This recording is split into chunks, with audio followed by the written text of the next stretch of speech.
ಬೆಂಗಳೂರು ಊರು ತುಮಕೂರು, ಬೆಂಗಳೂರಿಂದ ಇಲ್ಲ ಬಂದಿದೆ.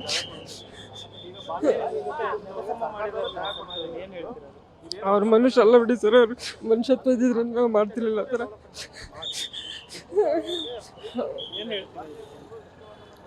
ಅವತ್ತು ಫಿಲಮ್ ನಾಗರಾವ್ ಫಿಲಮ್ ಬಂದಾಗಿಂದ ಇವತ್ತಿನ 15 ವರ್ಷದಿಂದಲೇ ತೊಂದರೆ ಕೊಡ್ದಲ್ಲ ಇರುತ್ತೆ. ಇವತ್ತು ಕೊಟ್ಟಿದ್ದಾರೆ, ಇವತ್ತು ಅವರಿಗೆಲ್ಲ ಸಮಾಧಾನ ಆಗಿದೆ ಸರ್. ಏನು ಮಾಡೋದು ಸರ್, ಯಾರು ಸಪೋರ್ಟ್ ಇಲ್ಲ, ಏನಿಲ್ಲ, ಯಾರು ಸರ್ಕಾರ ಸಪೋರ್ಟ್ ಇಲ್ಲ, ಕುಟುಂಬದವ್ರ ಸಪೋರ್ಟ್ ಇಲ್ಲ. ಅಭಿಮಾನಿಗಳು ಈಗ ಕೋರ್ಟಿಗೆ ಹೋದ್ರೆ ಇದು ಫ್ಯಾಮಿಲಿನೇ ಬಂದಿಲ್ಲ, ನೀವ್ಯಾರು ಬರೋಕ್ಕೆ ಅಂತಂತ ಹೇಳ್ತಾರೆ.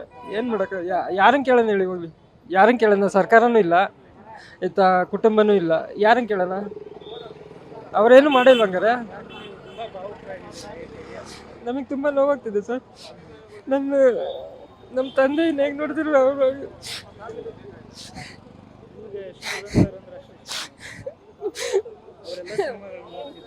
ನಾನು ಆಲುಂಡ ತವರವರು ಫಿಲಮ್ ಫಸ್ಟ್ನೇ ಫಿಲಮ್ ನೋಡಿದ್ದ, ಅವಾಗಿಂದ ಇವತ್ತಿನವರೆಗೂ ಅಭಿಮಾನ.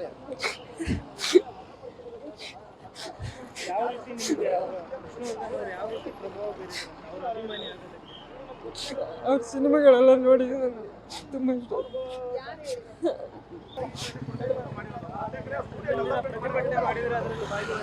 ಎಲ್ಲ ಮಾಡಿದೀವಲ್ಲ ಸರ್, 15 ವರ್ಷದಿಂದ ಪ್ರತಿಭಟನೆ ಮಾಡಿದ್ದೀವಿ, ಯಾರೂ ರೆಸ್ಪಾನ್ಸ್ ಮಾಡಿಲ್ಲ. ಪಾಪ ಅವರು ಕುಟುಂಬದವರು ಸಹ 5 ವರ್ಷ ಓಡಾಡಿದ್ರು.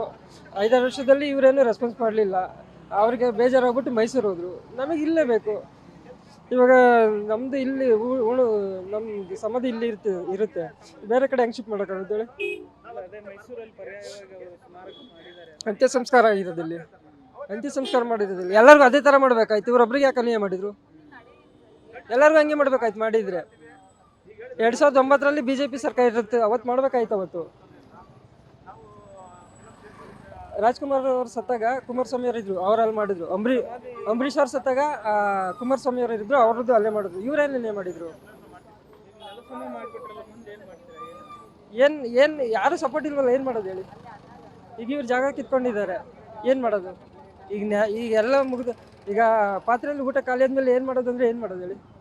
ಬಟ್ ಇಷ್ಟೊಂದು ಅನ್ಯಾಯ ಮಾಡಬಾರ್ದು.